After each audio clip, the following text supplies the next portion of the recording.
Good morning and welcome to the Hiring for Good podcast. I am Tanis Morris, and with me, as usual, is my lovely co-host, Suzanne Hanifin, founder and president of Acumen Executive Search, who sponsors this podcast. Good morning, Tanis. Hi, Suzanne.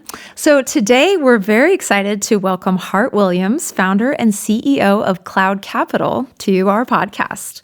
Hart is an accomplished entrepreneur and investor known for his forward-thinking approach to capital strategy, business growth, and leadership. As the founder of Cloud Capital, a Seattle-based asset management firm serving high net worth individuals, Hart helps clients align their financial strategies with their long-term goals, bridging the gap between fiscal stewardship and purpose-driven growth. With a background spanning finance, private equity, and technology ventures, Hart brings a deep understanding of what drives successful teams and enduring businesses. Beyond the numbers, he's passionate about empowering leaders to make strategic decisions that fuel both financial performance and human potential. Hart, what a pleasure to have you. Thanks for having me. And kudos to whoever wrote that. I can't take all the credit, but I'll take a little. So, that's a lot that I just said. That is a lot. Why don't we start with maybe you can give just a few words about what you're doing now, and then if you don't mind telling us kind of how you got here, and you can take as long as you want. You have a really interesting story. Sure. So I started Cloud Capital in 2022 with two partners, Sean Sternbeck and Taylor Heinecker. Taylor and I worked together at Bessemer Trust previously, which is it's the largest multifamily office in the country. It's based out of New York. And Sean, I've known through my involvement with the Amazon Alexa Fund and Techstars, and he is genuinely the smartest investment mind I have ever been around. And so, great team, and we built a firm to suit both high-growth tech employees and entrepreneurs. And we help them with anything that touches money. So it's a full-scale financial services firm. We help people with investment management, obviously financial planning. We help them with taxation, although we don't file returns. We help them connect with trust and estate attorneys, make sure their estate plans are in order, and then anything else that might touch money for their family. To how I got there is kind of an interesting story, I guess. So prior, I was obviously at Bessemer Trust. That's where Taylor and I met, and over the years there, we kind of figured out maybe there was a better way to do this or attack this ideal customer profile, which was the entrepreneur or high-growth tech employee. And prior to that, I was at the JP Morgan Private Bank, and I was really at JP to learn, right? Like I was coming from starting a tech company into financial management or wealth management. And how, talk about that, because I think that's kind of interesting. Do you mind sharing that? Yeah. So going to the Wayback Machine. That's what we like to do. Yeah. I went to undergrad at the University of Puget Sound, and I had a great experience there. It's a great school. And then after that, I got a job in Salt Lake City working for a CBS television station. And I was selling advertising. And I was like this 21-year-old kid. I knew nothing. Like I still don't know very much, but back then I really knew nothing. And like my mom bought me some suits, and I went to work, and I was just like absorbing all of like what these people who had done this thing for years were teaching me. Meanwhile, I have always been kind of interested in technology. And I was the first person on that sales team to like really adopt mobile, right? Like, do you guys remember the Palm Trio? Yeah. I Palm remember Trio the Palm. was sweet. Had like a little stylus in it. Right. But I bought one. It was the first one that was like on our sales team. And I was like getting my emails and answering my emails from my Palm Trio. And like a light bulb went off, and I was like, holy cow. Like this trend is not going to stop. And pretty soon this thing is going to have video on it. And I was kind of looking around going, what are these broadcast TV stations doing about this? Yeah. Like this is coming, right? And that kind of spawned me to start looking at interesting upstart technology companies as places to go and work on like developing new ideas. So I went to work for one, which failed miserably, as a lot of startups do. And then I went to work at another one that was actually like pretty far down the path. But it was private equity funded, and like they were chugging, and I had a great experience.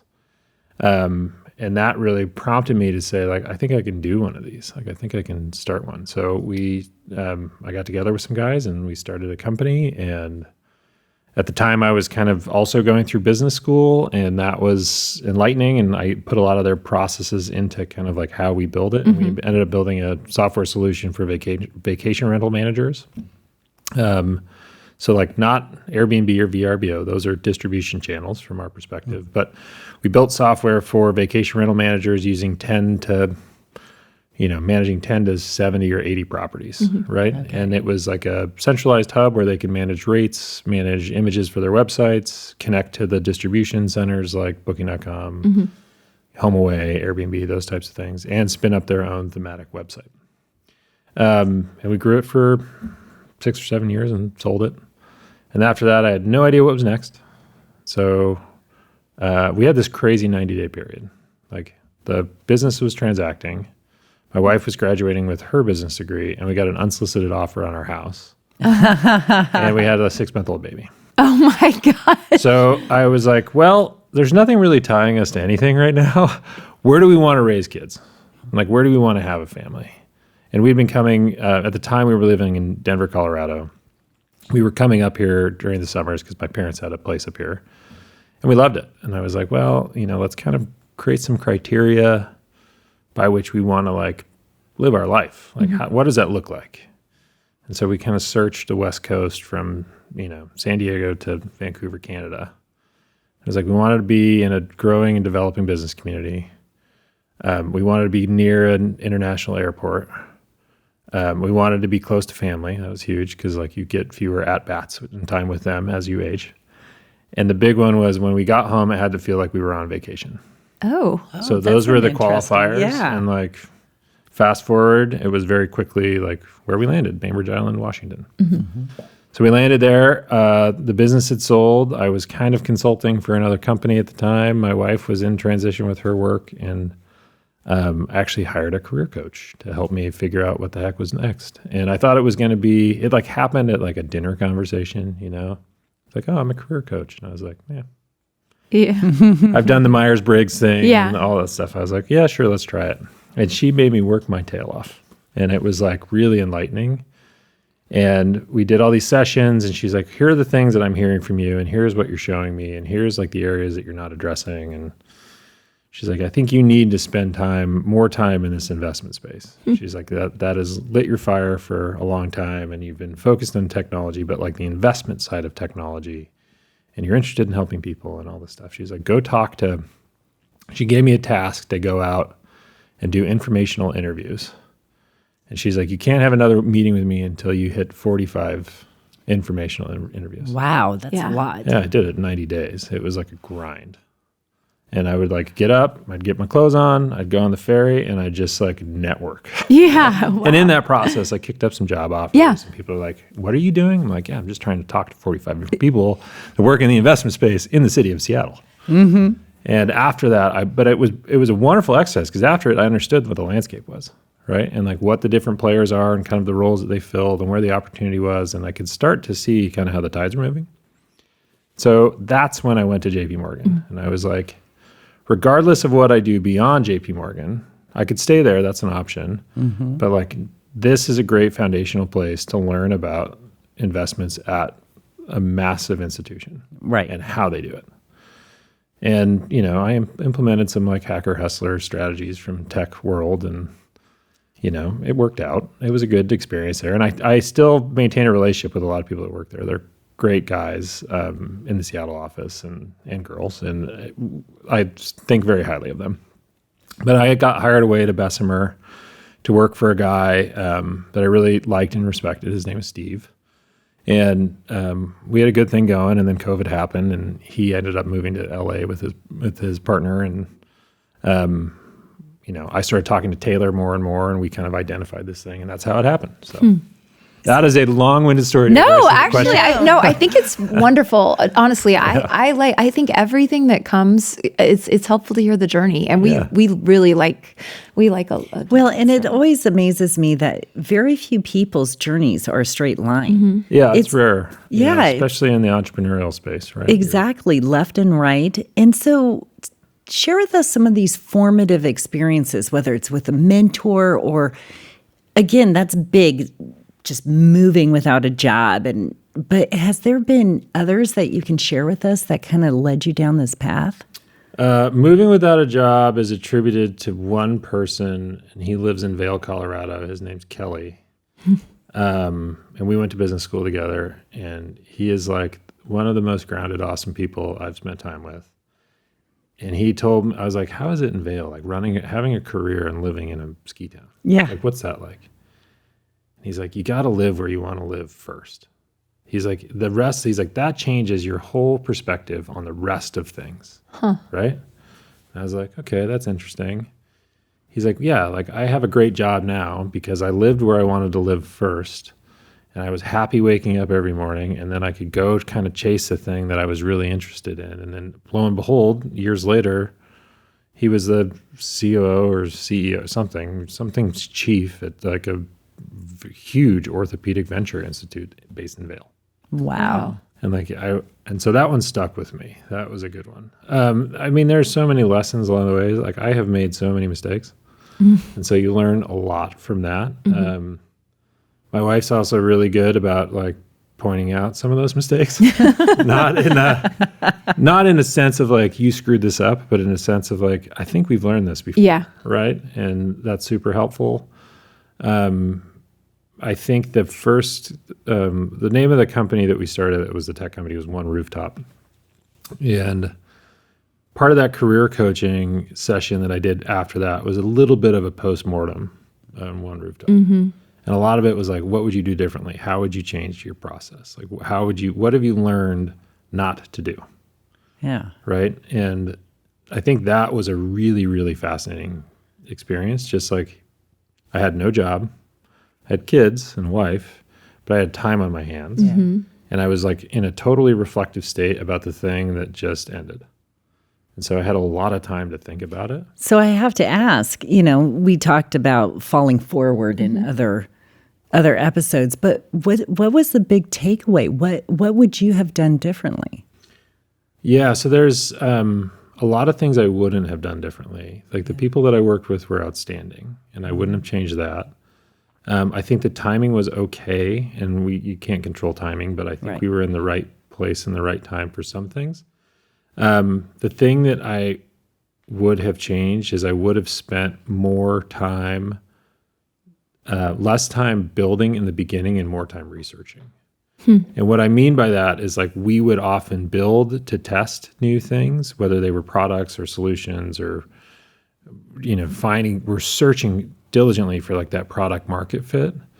And like instead of like we would build and see if it was closer and then like change and rebuild and see if it was closer. And like the iterative process that we were operating did not have enough time for research. And that's what I would change. So like when the other thing that was challenging in that space is, in 2025, like I don't think there are a lot of undefined product categories. Like products have been developed at this point, and now we have the capability to spin up an app for anything using artificial intelligence almost instantly. So there's not a lot of things that aren't already built yet, which is a power, right? Like now I can go buy something for a fifth of the cost that already works, right? Like that's pretty powerful. So I think changing that iterative process, understanding a customer in way more detail, and then like to use the Amazon thing, like obsessing over that detail to get it right. And like we really have implemented those things at Cloud, and it made a massive difference. Like we studied clients for almost 9 months, I believe, on the way in before we ever really thought about leaving. That's amazing. Yeah. So that actually you're kind of preemptively getting to my next question, which was all of these formative experiences are probably have shaped you in profound ways regarding the work you do now and the company that you're leading. So, when you're going about building your company, that's one example of, formative experiences that shaped operational practices today. Can you think of any others, or how else have some of your learnings changed the way or shaped the way you lead at Cloud?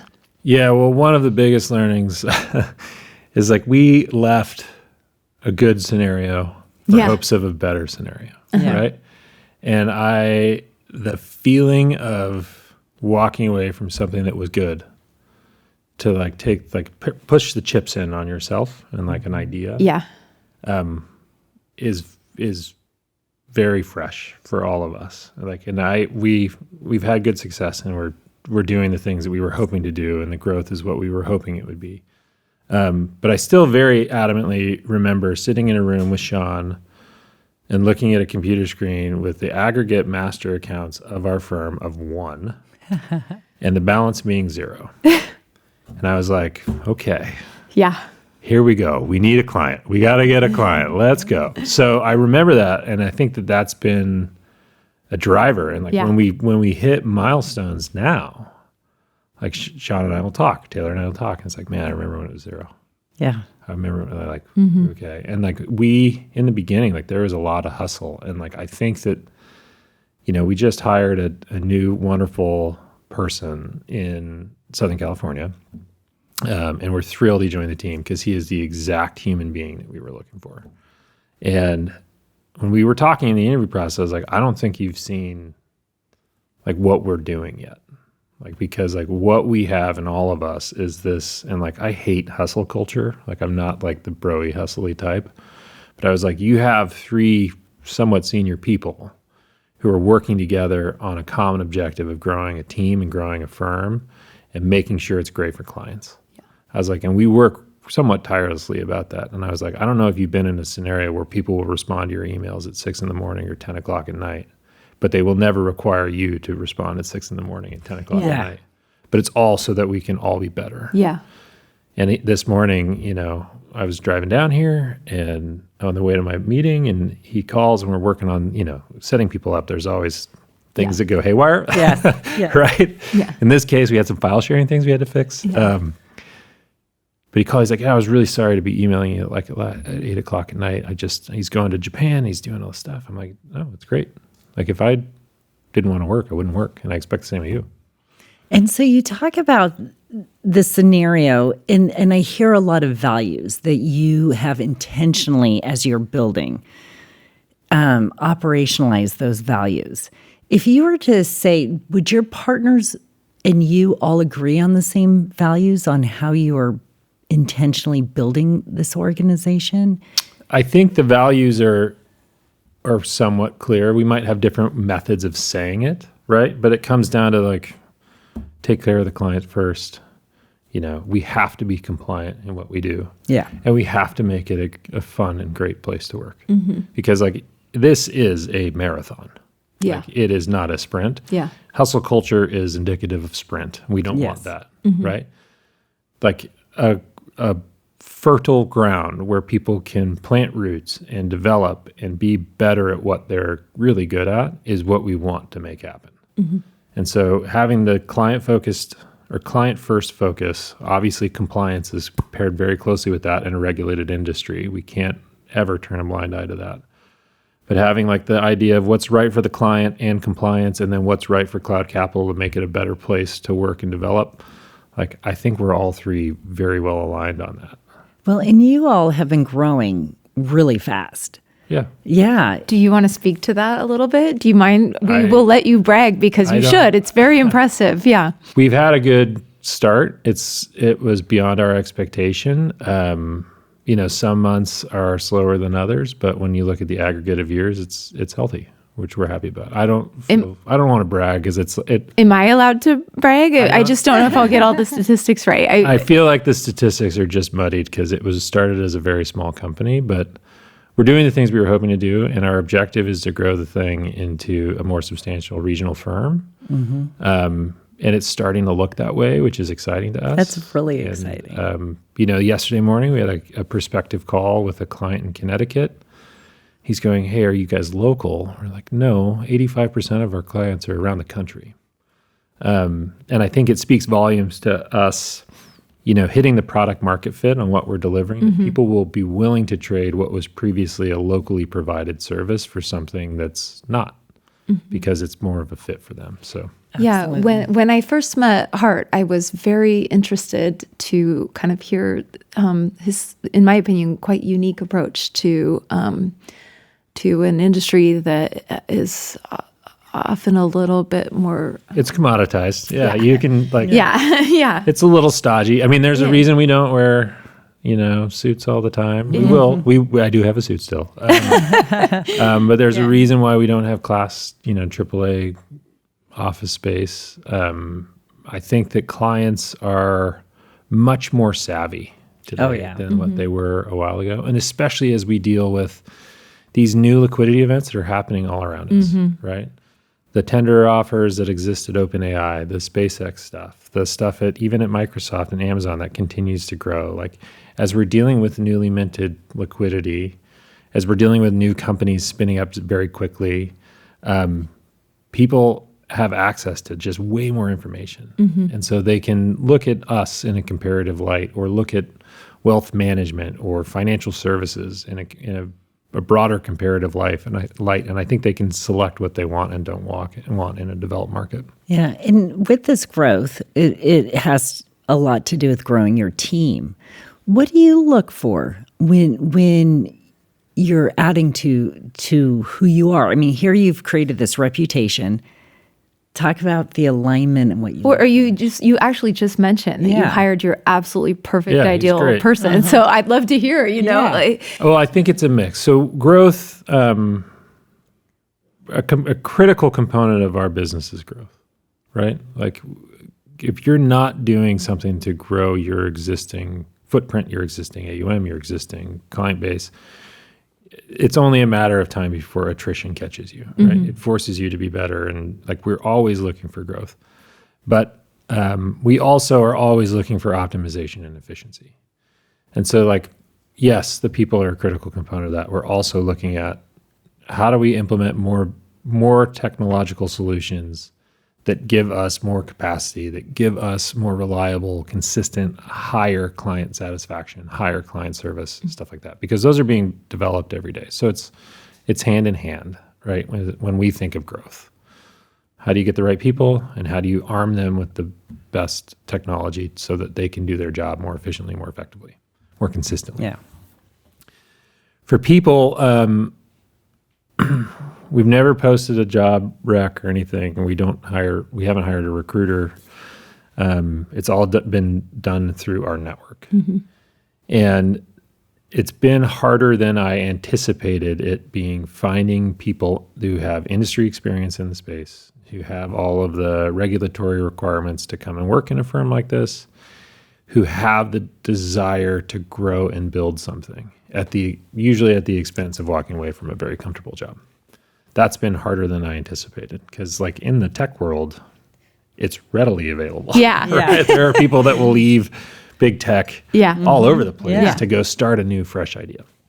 So that's been a bit challenging, but just through constant conversations with people, getting the brand out there, talking to people like, the two of you, and sharing what we're working on and how I believe we're different, opens the door of them saying, hey, you should meet my friend. She's at this firm. He's at that firm. And that's exactly how this happened, by the way. So Taylor was meeting with we classify them as COIs, right, in the center of influence. So someone connected in the business community in Southern California said, hey, have you met this guy in your circles? No, I haven't.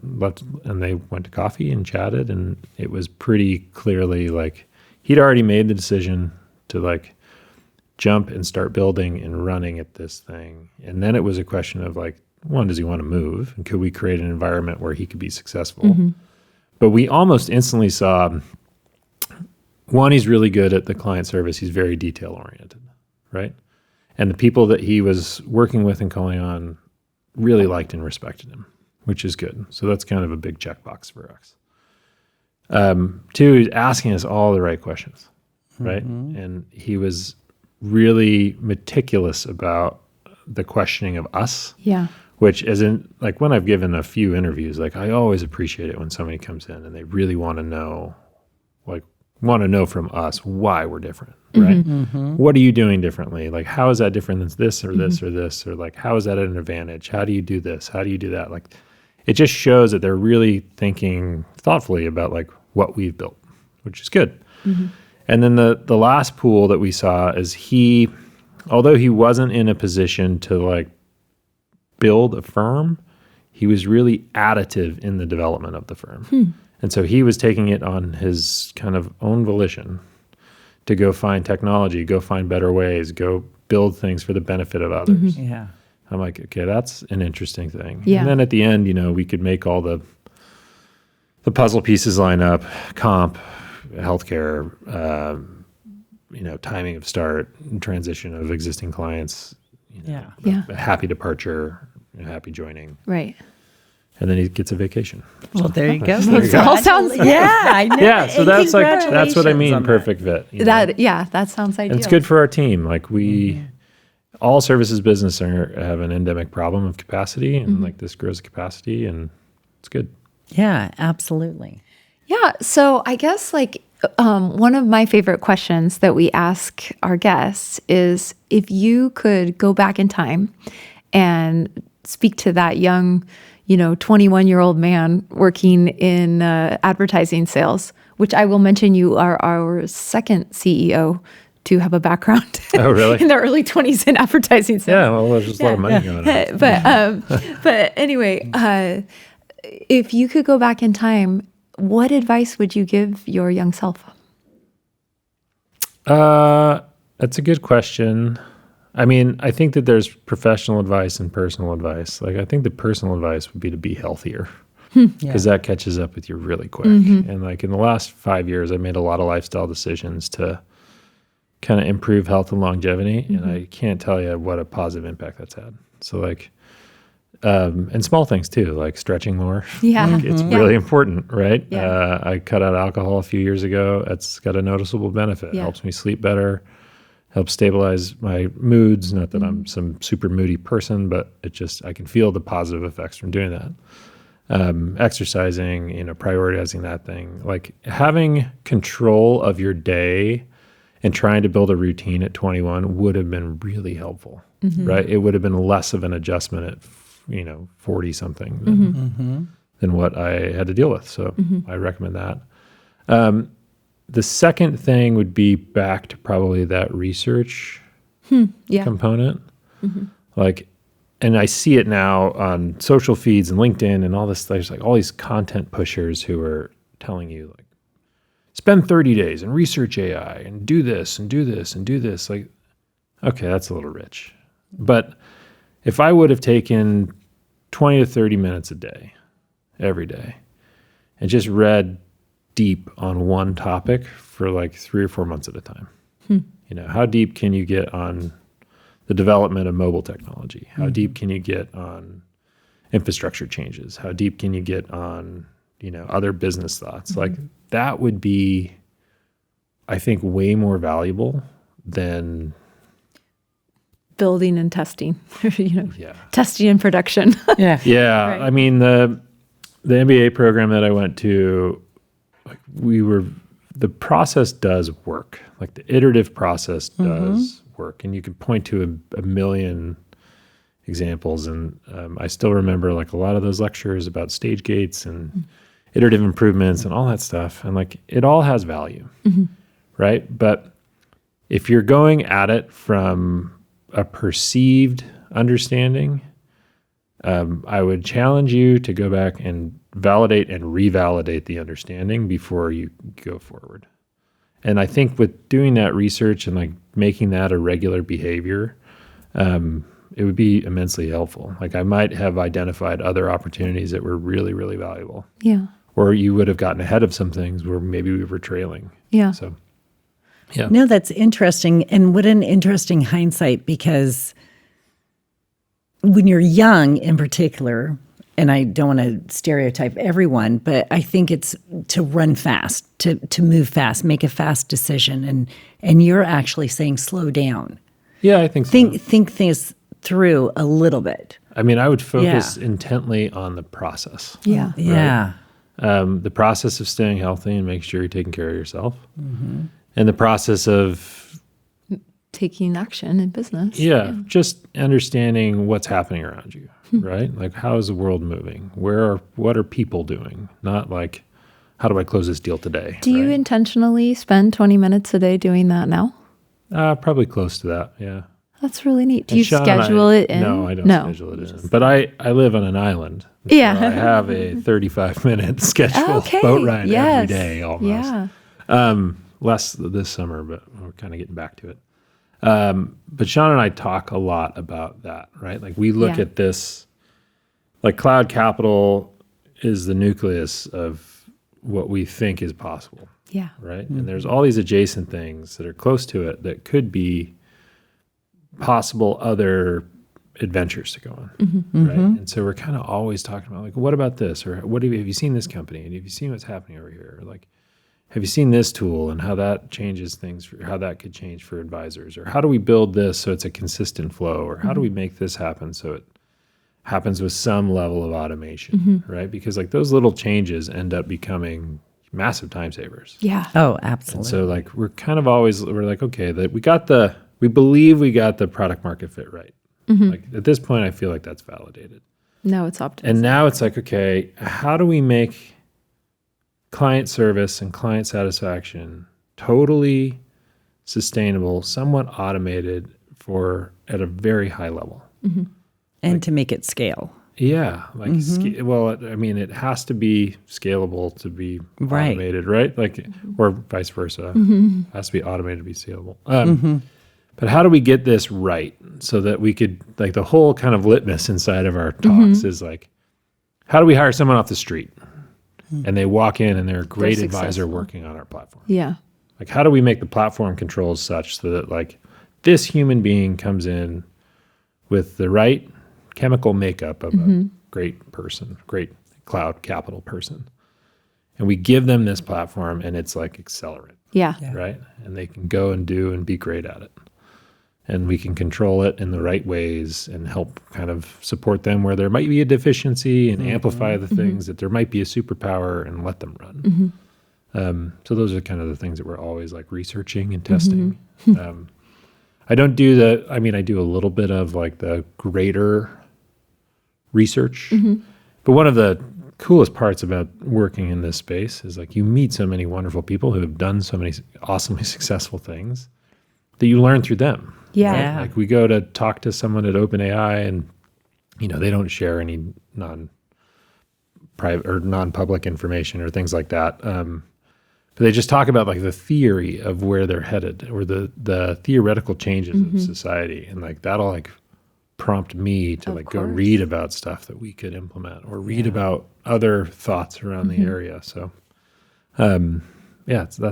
it's a really fun job. Yeah. What a wonderful space to be in. Well, we always conclude our interview by asking our guests, what hiring for good means to them. We like the fact that the title is iterative, and I'd love to hear your interpretation. Yeah, I think it's multifaceted, right? Like, companies today have to do more than just commercial business. And in my mind, it's hiring for good, meaning how do you bring someone in who you can authenticate as the right person and everything, and have them have a great experience and leave them wherever they decide to leave or you decide to part ways or whatever it is, leave them in a better position than when you got them, right? It's improvement throughout the time that you're spending together.